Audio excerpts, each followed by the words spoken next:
Bonjour. Vous vous demandez peut-être qu'est-ce qu'il va y avoir dans ces 10 jours de cure de jus qui n'est pas une cure de jus. Je vous avoue que moi aussi, c'est le premier jour et qu'est-ce qui vient, je peux pas vous le dire. Je peux pas vous le dire, ce que je sais c'est que j'ai envie vraiment qu'on en fasse quelque chose hors de la dictature du mental, hors de la dictature de la norme, hors de la dictature des modèles intellectuels qui sont un petit peu sclérosants et coercitifs, quelque chose qui nous rapproche de notre ressenti, quelque chose qui nous rapproche aussi du fondamental qu'il y a dans cette démarche de régénération. Parce que pour moi, cette démarche, cet état d'esprit, cette compréhension, elle explose toutes les catégories et elle dépasse bien largement la question de la nutrition. La question de la nutrition n'est qu'une petite expression de la compréhension de ce principe, de ce concept de la régénération.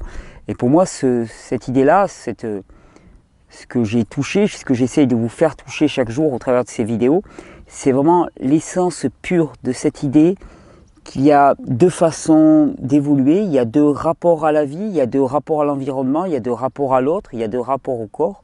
Un rapport qui va aller dans le sens de favoriser les forces constructives de vie et qui va aller dans le sens de la régénération, qui sont spontanées, normales dans la vie, et puis des forces qui vont aller dans le sens de la dégénérescence. Et quelque part, ces forces-là à l'œuvre, on les voit dans tous les domaines, et que cette pensée, cette extrapolation, cette réflexion sur la régénération que l'on emploie au corps humain, eh bien on peut l'étendre vraiment très très largement, et on peut vraiment régénérer tous les secteurs de notre vie. Et je pense d'ailleurs que c'est le challenge essentiel qu'il y a à accomplir. Et pour régénérer ces secteurs-là, c'est pas tant des méthodes qu'un état d'esprit.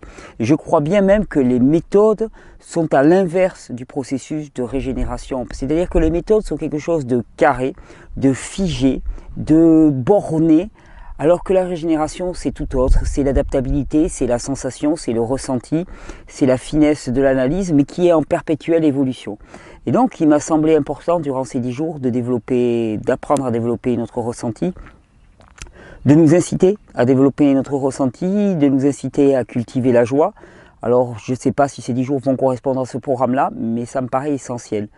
L'important pour moi, c'est que nous soyons nombreux à dire, voilà, je m'engage dans une aventure sans pareil, une aventure que je n'ai jamais vécue. Alors, si on était déjà embarqué dans l'aventure du tout cru, eh bien, on se file un challenge qu'on ne connaissait pas. Si on n'était pas encore embarqué, on arrête de regarder ça de l'extérieur, là, un petit peu comme un invité qui regarde par la fenêtre, et on se dit, oula, mais aujourd'hui je m'y mets, j'essaye tout azimut. J'essaye tout azimut en acceptant de faire des erreurs. Ça, le principe de ne pas faire d'erreur et la crainte de l'erreur, je pense que c'est l'une des plus formidables erreurs, là pour le coup, de l'être humain. C'est-à-dire que je vous parle souvent de cadre. Et pour moi, on ne peut pas connaître le cadre sans en avoir expérimenté les limites du cadre. Et pour expérimenter les limites du cadre, eh bien, la limite du cadre, c'est ce qu'on a appelé l'erreur. C'est-à-dire, c'est quand on vient atteindre la limite, quand on vient toucher, là on dit « Oups, là, je suis allé trop loin, je suis allé trop fort, j'en ai trop fait, trop mis, trop... » Voilà. Là, on a expérimenté le cadre. Et personne ne peut le faire pour vous. Si quelqu'un te dit « À 10 mètres de toi, il y a un précipice », tu resteras dans la croyance. Et il faut aller voir le bord du précipice pour te dire « Ok, là, à 10 mètres, il y a un précipice. » Sinon, on va te le dire, un jour tu vas l'oublier, tu vas tomber dans le précipice. Alors que si tu es allé le voir, le constater par toi-même, à ce moment-là, tu connaîtras le précipice et tu n'iras pas te jeter dedans. Mais là, c'est exactement pareil. Plutôt que d'entendre quelqu'un qui te dit « Ouh là là, attention, si tu fais ci, si tu manges ci, si tu corresponds comme ci, ça va te donner ça. » Allons expérimenter. Arrêtons d'avoir des opinions, des idées préconçues sur les choses. Allons expérimenter. Je vais vous présenter, j'espère, plusieurs témoignages durant ces 10 jours, des témoignages de personnes qui vont vous inciter à aller essayer des choses que peut-être vous ne connaissez pas encore et qui pour moi sont essentielles en matière d'hygiène de vie, en matière même de rapport au monde, en matière de rapport à l'autre aussi. On va faire aussi des recettes, vous inquiétez pas, on va s'amuser aussi avec des recettes, il n'y a pas de raison, parce que c'est aussi jubilatoire et qu'il s'agit de se régaler aussi avec des beaux jus. L'alimentation n'est qu'un pan. Et l'alimentation est un pan important, parce que c'est souvent une des entraves majeures. Mais pour moi, dans l'idée, c'est levons cette entrave majeure et passons à autre chose, qu'on n'en parle plus. On ne devrait pas passer autant de temps à se prendre la tête avec l'alimentation. Le problème, c'est qu'actuellement, non seulement on se prend la tête, mais en plus, cette alimentation, elle fait qu'à 40 ans, qu'à 50 ans, on est usé, cassé, brisé, désillusionné, et on n'a plus cette créativité, ce flot de vie qui passe à travers nous, cette créativité qui s'exprime à travers nos mains, à travers nos propos, à travers notre regard. Et tout le challenge, c'est d'arrêter d'entraver, permettre enfin. En fait, dans notre vie, nous n'avons que ça à faire, permettre que s'exprime la beauté, la puissance créatrice de Dieu, puis permettre qu'elle s'exprime au travers de nous. Que nous arrêtions de la retenir, de l'empêcher, de l'entraver, et que nous la laissions se déverser dans ce monde. C'est tout ce qui nous est demandé. L'alimentation, c'est une entrave. Alors on s'occupe de l'alimentation, on le règle et on n'en entend plus parler. Je crois que durant ces 10 jours, on va faire ça. C'est-à-dire qu'on va le régler. On va le régler avec des jus, des fruits, chacun son challenge, chacun son niveau. On va le régler surtout en essayant de se faire du bien, de se faire de la douceur, de prendre soin de soi. C'est-à-dire pas démarrer une journée en se disant je vais faire tout au jus et puis finalement à 4 heures de l'après-midi on a très très faim et là on rentre dans une culpabilité sans pareil. Non. On a démarré la journée au jus et on continue au jus tant qu'on n'a pas envie d'autre chose. Et si on est bien comme ça jusqu'au soir, on est bien comme ça jusqu'au soir. Si un jour on n'a pas envie de manger, on n'a pas envie de manger. Si un jour on a envie de manger, on a envie de manger. On expérimente. Et même dans l'absolu, je dirais, pourquoi ne pas aller expérimenter de remanger des produits cuits, transformés, et ainsi de suite. On expérimentera le mal-être, le mal de tête, la dépression. On l'expérimentera et au moins on saura ce que ça veut dire. De temps en temps, il y en a certains qui ont besoin d'une piqûre de rappel. C'est pas un problème.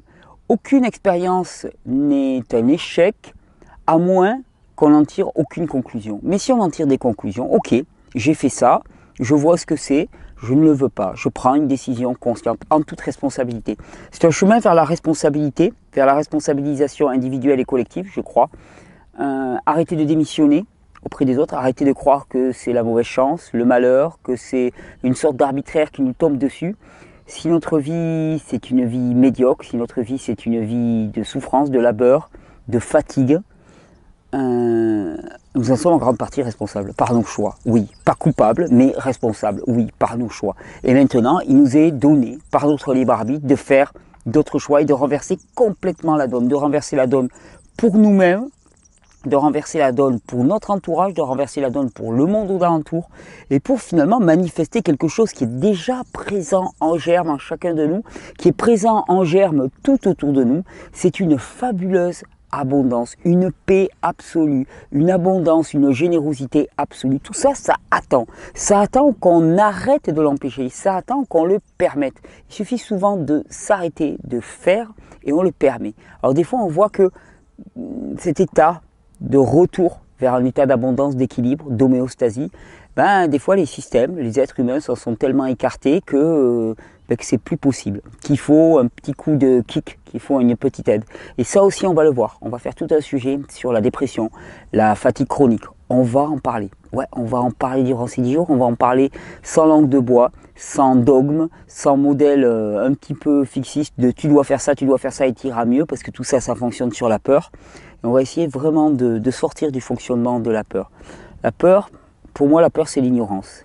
L'ignorance suscite la peur. La connaissance suscite la responsabilité, suscite l'action, suscite la joie. Alors ça va être ça. Et j'avais vraiment envie de commencer avec quelqu'un qui m'est très très cher et c'est peu dire. C'est mon ami, mon frère Eric Escoffier, avec qui j'ai eu un entretien tout à l'heure. Vraiment très important, fondamental pour moi. Fondamental parce que il montre à quel point les lois du vivant sont universelles, à quel point ce qui s'applique au biotope végétal s'applique à l'humain, s'applique au biotope intestinal, s'applique au biotope humain globalement. Cet échange, il est fondamental aussi pour moi parce qu'il pose vraiment l'enjeu. C'est-à-dire qu'à tout instant, on peut choisir de servir les forces de régénération ou les forces de dégénérescence. Et c'est à chacun de faire un choix en permanence. De qui suis-je l'outil? De quoi suis-je l'outil? Qu'est-ce que je sers? Par mes propos, par mon attitude vis-à-vis de moi-même et vis-à-vis des autres, qu'est-ce que je sers? Ça, c'est la seule question à se poser. Et tous les matins, peut-être qu'il faudrait se la poser, cette question. C'est un combat de tous les matins, de tous les instants. Qu'est-ce que je veux servir? Et dans mon interaction avec l'autre, l'autre me dit quelque chose, je vais lui répondre. Qu'est-ce que je sers? L'autre m'envoie quelque chose qui peut-être me touche, me contrarie, mais qu'est-ce que je sers dans ma réponse? Est-ce que je vais amplifier le désaccord, amplifier la séparation, amplifier la discorde, ou est-ce qu'au contraire je viens guérir tout ça? Qui est-ce que je sers? Quoi que ce soit que m'ait fait l'autre, quelle que soit la situation dans ma vie, il n'y a aucune raison que je choisisse de servir les forces de dégénérescence plutôt que les forces de régénération. Il n'y a aucune raison de choisir la dissociation plutôt que l'unité et l'amour. Il n'y a aucune raison. On ne peut pas argumenter, on ne peut pas le justifier. Parce que quoi que ce soit qu'ait fait l'autre, nous sommes responsables de notre réaction, nous sommes responsables de notre attitude. Alors aujourd'hui, on est parti pour 10 jours. On est parti pour 10 jours dans lesquels on s'en fout de nos vies antérieures. On s'en fiche de ce qui nous est arrivé depuis notre naissance. On s'en fiche qu'on nous ait piqué notre goûter à l'école quand on avait 9 ans et demi et que Gros Lulu nous a cassé la gueule. On s'en fiche de ce que nous a dit notre femme ou notre mari. On s'en fiche que les gamins se soient couchés très très tard et aient mis du désordre partout. On s'en fiche du petit patron qui nous a persécutés. On s'en fiche parce que maintenant, c'est moi qui suis responsable. Et par mon attitude vis-à-vis de mon alimentation, par mon attitude vis-à-vis de mon environnement, je peux manifester tout à fait autre chose. On va se plaire à manifester quelque chose d'autre, quelque chose de plus joyeux, de plus jubilatoire, de plus enthousiasmant. Il y a de l'enthousiasme. Il y a une désespérance actuellement autour de nous parce qu'il manque un espoir, il manque un message. C'est-à-dire que on a cru à des modèles capitalistiques en médecine, en matière d'éducation, en matière de développement humain. On a cru à des modèles et on nous a dit que ces modèles vont vous assurer la joie, la prospérité. On y a cru, on y a tellement cru qu'on a même essayé de se persuader, de s'auto-persuader. Méthode de Coué pendant un temps, je vais bien, je vais bien, je vais bien, je vais bien, je vais bien. Et puis manque de bol, ça va pas. Il y a des bouts qui tombent, ça tombe de partout, ça se fissure de partout, ça prend l'eau de partout. Que ce soit notre système économique, notre système éducatif, notre système médical, ça prend l'eau de partout. Et on a beau maintenir et dire non, non, non, tout va bien, vous ne coulez pas, passez, non, non, tout va bien, tout va bien. Non, non, non, ça prend l'eau de partout. Et il y a actuellement une immense désespérance qui souvent se traduit par des manifestations, des espèces de récupération populistes nauséabondes. Il est temps de proposer un autre espoir. Un autre espoir à bâtir ensemble, dans lequel il n'y a pas d'élus, il n'y a pas de gagnants, il n'y a pas ceux qui vont s'en sortir et ceux qui ne vont pas s'en sortir, mais dans lequel il y a un salut collectif. Le salut collectif, il est par la reconnaissance de notre unité, par la reconnaissance de notre humble place dans l'écosystème, par le fait de permettre enfin que toute la puissance créatrice et l'amour de Dieu puissent s'exprimer au travers de nous et d'arrêter de l'entraver, de l'empêcher. Et par le fait aussi de se dépatouiller, de se libérer de la prépondérance, de l'arrogance, du mépris de ce mental et de ce l'intellect qui ne considère rien d'autre qui ne soit issu de lui-même, et enfin de revenir au ressenti, parce que vous verrez, par le ressenti, on accède à quelque chose d'énorme, d'immense, un potentiel immense, et on ne nous l'a pas dit. On nous a pas dit, étant jeune, que finalement, quand on entend deux voix en nous, et quand une voix vient de là, et quand une voix vient de là, eh bien, il y en a une qui nous pousse dans une direction, il y a l'autre qui nous pousse dans l'autre direction. Et qu'il y en a une qui est certainement beaucoup plus intéressante à écouter que l'autre. Là, pour l'heure, je vais vous laisser avec Eric.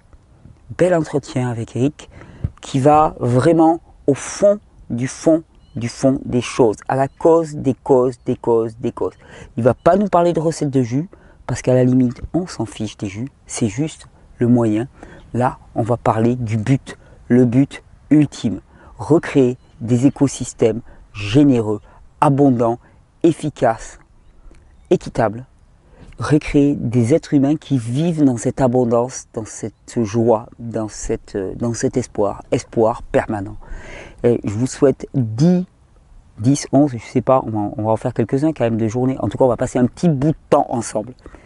Je vous souhaite un bon voyage qui va être d'autant plus déstabilisant qu'il n'y a pas de programme. On a jeté la feuille de route, je crois qu'on a bâillonné le contrôleur, le train est lancé, et on ne sait pas vers où, mais c'est un peu destination régénération. À demain.